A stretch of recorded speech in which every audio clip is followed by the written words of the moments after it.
Somaliland waxa sii xoogaysanaya dareenno cakiran oo bulshada ku nool la daris yihiin kuwaasi oo la halmaalay kalsoonida shacabku ku qabto nidaamka haatan jira oo tan iyo sanadkii 2010 sanadba sanadka ka sii dambeeyay weydii noqonaysay dadku xilligan qiyaastii ugu dambeysay ee la sameeyay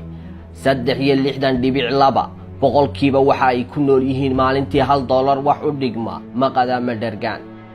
inkastoo siyaasadda lafteeda lagu kala irdhoobay oo ay noqotay qori isu dhiib markaagi iyo markaygi haddana waxaa kalsoonida shacabku meesha ka sii baxday kolka laga tago raadadkii ay ka tagtay doorashadii 2017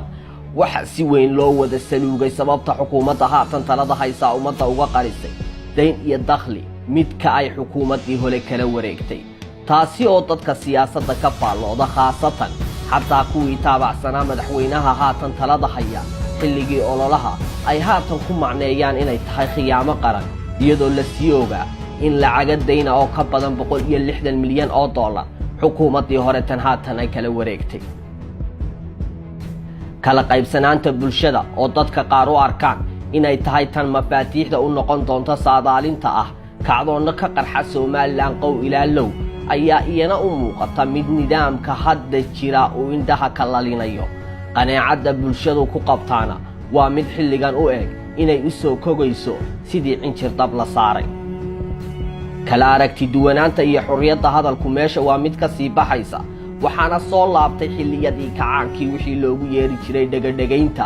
oo qofkii goobaha lagu shaaho ama baraha bulshadu ku kulanto ka dhaliila sida wax u socdaan ama gufraca xagal 9 u muuqda ee galay dhabihii wax kastaba hal la qabee lagu soo wada noolaa habeen barka ayaa guryaha lagala baxaya oo ciidamo amar qaba ugu daataan dhaqaale xumi baahsan oo sababtay in ganacsato fara badan si aanay u musallafin inay Muqdisho maalkooda ula wareegaan ayaa iyana timi oo sii kordhaysa madaarka Cigaal International Airport ee magaalada Hargeysa oo ah kan kaliya ee laga dhoofo lagana soo dago dalka idin wuxuu qarka u saaran yahay in albaabada la isugu dhifto kadib kolkii nidaamka haatan jira xalka ictiraaf raadinta ka raadiyay in Hargeysa iyo Muqdisho baasaboor isugu dhoofaan taasi waxay sababtay in madaarka magaalada Garowe uu noqdo kan labaad ee Muqdisho soo raaca dhinaca mashquulka iyo adeegsiga bulshada oo ah isagu kan haatan dadweynaha Somaliland ay ka dhoofaan berbera oo dekadii la bixiyay iska daa 800 ee mitir ee Imaaraadku ku ballan qaaday weli 1 mitir laguma kordhin waxaana la guda galay sanadkii saddexaad oo Imaaraadku lacagta ka soo xirooto dekada berbera iyo Somaliland ay wada qaybsadaan lamana garanayo hantidii ummaddu halka Imaaraadka Carbeed xaq kaga yeeshay maadaama oo ballantii ahayd hal sanadood gudahood inay dekada berbera gelin doonaan $400 milyan ay burtay maantana laga joogo 3 sanadood madaarkii berbera isna 40 kiiloomitir oo isku weera maanta waa bogcad kamida dalka Imaaraadka saldhigii ay ka dhisanayeen 80% waa gabagaba dhismihiisu halka dekada la wada yeeshay tahay tii hore on 1 mitir lagu darin degmada Low iyo Caddo ciidii iyo dhagixii waxa laga iibiyay dawladda Djibouti oo iyaduna hoobiyo hidoy daabulaysa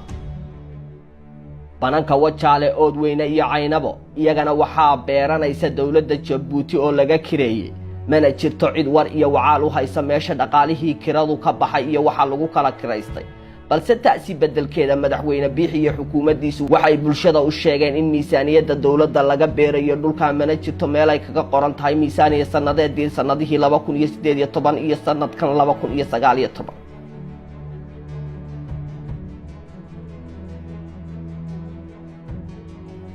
siyaasadda arrimaha dibadda ayaa iyaduna ku soo ururtay golaha deegaanka Sheffield oo aqoonsaday Somaliland madax dhaqameed saq dhexe guryaha lagala baxay muwaadiniin xukun la'aan xabsiga ugu geeriyooday saxafiyiin la xidhay hay'ado warbaahineed oo la xayiray hal abuurro la taxaabay hoos u dhac dhaqaale kor u kac maciishadeed caburin dadweyne xuryaamin ilihii dhaqaale go'doon shacab madaar qarka u saaran inuu xidhmo wax wada lahaanshaha oo halaabay iyo diidmada kala aragti duwanaanshuhu waxay qayb ka yihiin waayaha hogaamineed ee nidaamka maanta madaxweynaha talada haya oo kamid ah shakhsiyaadka ilaa maanta uu halqabsigoodu yahay ku celcelinta iyo dhaliilidda ah xukunkii milatari ee kacaankii Siyaad Barre wuxuu maanta u muuqdaa sidii ruux bishii barakaysneed ee Ramadaan badankeedu ay ka tagtay oo dib ka qalaynaya maalmihii tegay taasoo ficiladiisa hogaamineed laga dheehanayo inuu yahay shakhsi ku dabaqaya macallinkiisii Maxamed Siyaad Barre ee uu ilaa maanta dhaliilo waxaa soo badanaya amarada ka soo fulaya Muuse Biixi Cabdi kuwaasu ay ka mid yihiin xidha hudheelada laala xeerarka xayiraya xabadda shacabka in ciidamadu u adeegsadaan caweynina hore u seexda waxaana dadku ku tilmaamaan xawaaraha ay ku socoto ficilada kala talisnimada laga dheehanayaa inayba u hadhay oo keliya casarka waa bando waa sababta dadka ka faallooda arrimaha gobolku ay ugu arkaan in kacdoonka shacabka Somaliland xilligan ka dhex guuxaya uu qayb ka noqon doono gugii carabta dhigiisii oo gobolka ku soo wajahan kaasoo door weyn ka ciyaari doona isbedelada Soomaalida dhexdeeda laga filayo sanadkan 2019